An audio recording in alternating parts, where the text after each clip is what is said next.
हमको 2014 के मत प्रतिशत से अधिक 2019 में मिला। 2014 में जो हमको सीटें मिली थी उससे अधिक हमको 2019 में मिली। और ये ट्रैक रिकॉर्ड हमको ये बताता है कि 2024 में हमें 2019 का भी रिकॉर्ड तोड़ करके आगे जाना है। इसका आप उत्तर प्रदेश के अंदर भी देख लीजिए।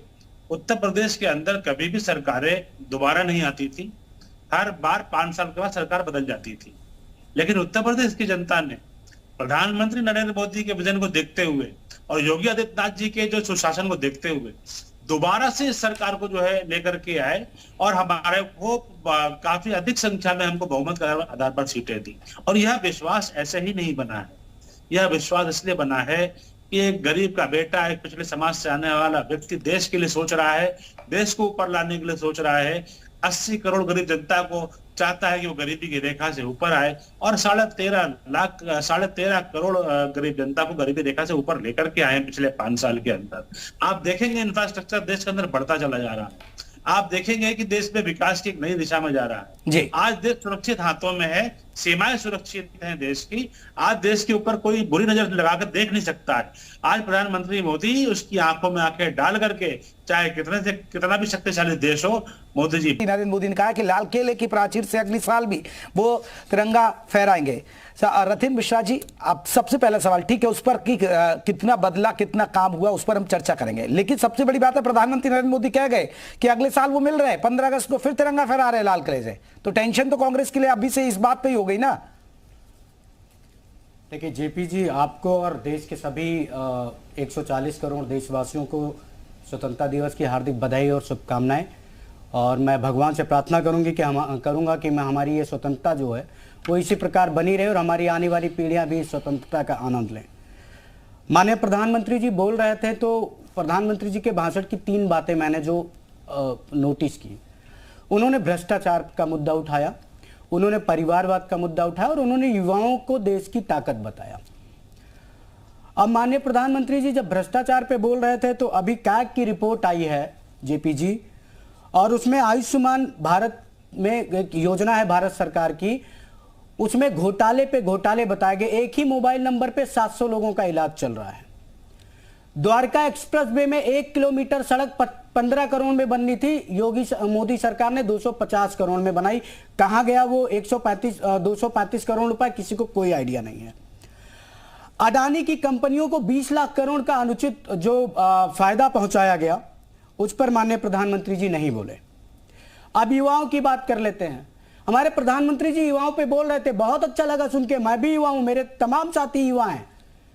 लेकिन प्रधानमंत्री जी, आप सुप्रीम कोर्ट के हर एक निर्णय पर अध्यादेश ला देते हैं, और आज जब बीएड के परीक्षार्थियों को प्राथमिक शिक्षक भर्ती से बाहर कर दिया गया पूरे देश से, तो आप उस पर अध्यादेश लाने की बात नहीं करते। आप एनसीटीई से उसमें संशोधन करने की बात नहीं करते। यह कौन सा छद्म प्रेम है जो आप युवाओं को बेवकूफ बना रहे हैं, जो केवल आप लाल किले की प्राचीर से युवाओं को झूठ का झुंझुना पकड़ा रहे हैं। तीसरी बात उन्होंने की परिवारवाद की। परिवारवाद भारतीय जनता पार्टी में जिस प्रकार से है, मैं नाम गिनाऊंगा अगर जेपी जी, तो फिर बहुत लंबी लिस्ट है, लेकिन 2-4 गिना देता हूं।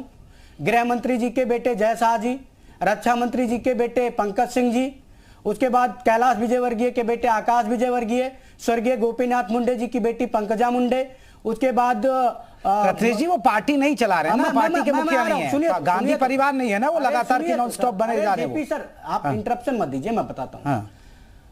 राजनाथ सिंह जी भारतीय जनता पार्टी के राष्ट्रीय अध्यक्ष रहे, उनके बेटे पंकज सिंह वर्तमान में विधायक हैं और भारतीय जनता पार्टी उत्तर प्रदेश में प्रदेश उपाध्यक्ष हैं। ये होता है परिवारवाद।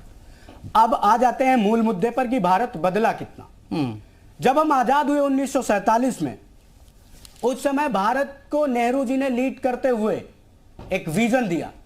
हमने IIT अरे वो तो देश के बंटवारे के लिए नेहरू जी कई जिम्मेदार ठहराती है बीजेपी, तो सर हर एक बात का जवाब दूंगा। हमने देश को IIT IIM दिया, हमने देश को गुटनिरपेक्षता की नीति दी पूरे विश्व को, जिससे तृतीय विश्व के देश आज भी भारत की लीडरशिप को एक्सेप्ट करते हैं। हमने MTCR की सदस्यता पाई, हमें NSG में विशेष छूट मिली, परमाणु ऊर्जा उत्पादन में हमारा अमेरिका के साथ नाभिकीय समझौता हुआ, हमने इसरो की स्थापना की, आज हम अंतरिक्ष की ताकत हैं, हमने HL की स्थापना की, हमने DRDO की स्थापना की, हमने मिसाइल परीक्षण कार्यक्रम चलाया, हमने पंचवर्षीय योजनाओं के माध्यम से लोगों को सामाजिक आर्थिक रूप से सशक्त करने का काम किया। हमने मनरेगा के तहत कार्य का अधिकार दिया, हमने शिक्षा का अधिकार दिया, हमने सूचना का अधिकार दिया, हमने पाकिस्तान के 1972 में 2 टुकड़े कर दिए, हमने 1974 में परमाणु परीक्षण करके दिया।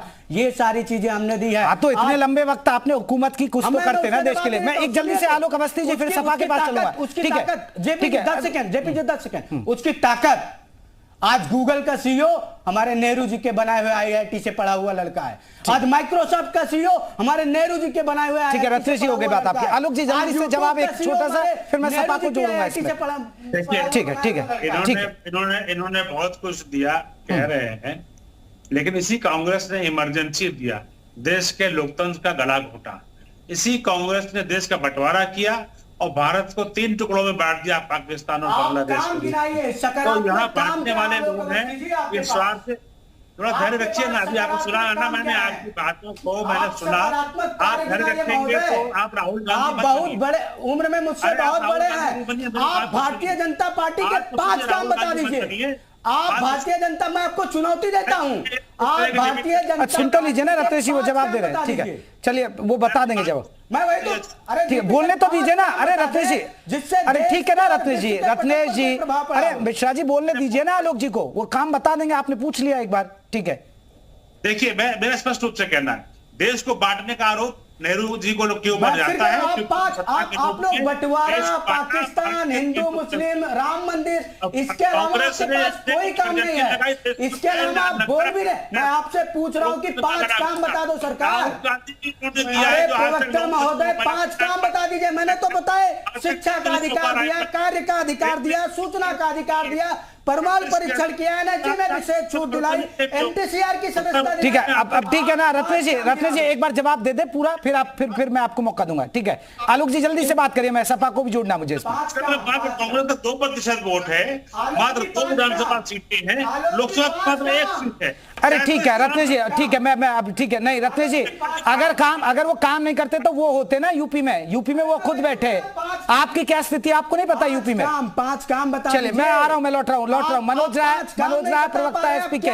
मनोज राय जी सबसे बड़ी खास बात यह है कि क्या बदला, इस पर तो हम चर्चा कर रहे हैं, लेकिन मनोज राय सबसे बड़ी बात है कि प्रधानमंत्री नरेंद्र मोदी कह गए कि 15 अगस्त को लाल किले की प्राचीर से जब वो आएंगे फिर तिरंगा फहराएंगे, फिर और उपलब्धियां बताएंगे।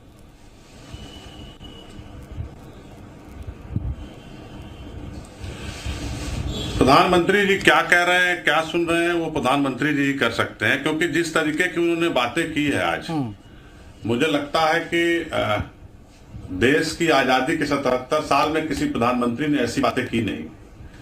उन्होंने परिवारवाद पे बात किया और परिवारवाद पे बात मनोज जी अपना फ्रेम जरा रोटेट करिएगा आप। रोटेट मनोज जी अपना फ्रेम जरा रोटेट करें आप। ठीक है मनोज जी बोलिए।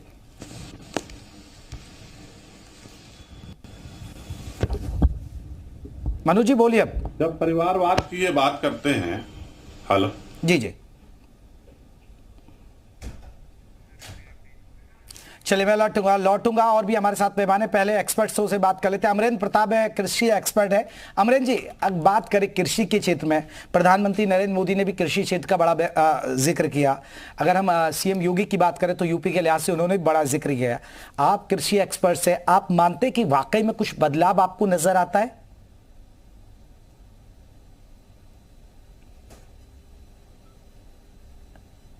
अमरेंद्र जी आप मुझे सुन पाए? अमरेंद्र प्रताप जी आपको मेरी आवाज मिल पा रही है?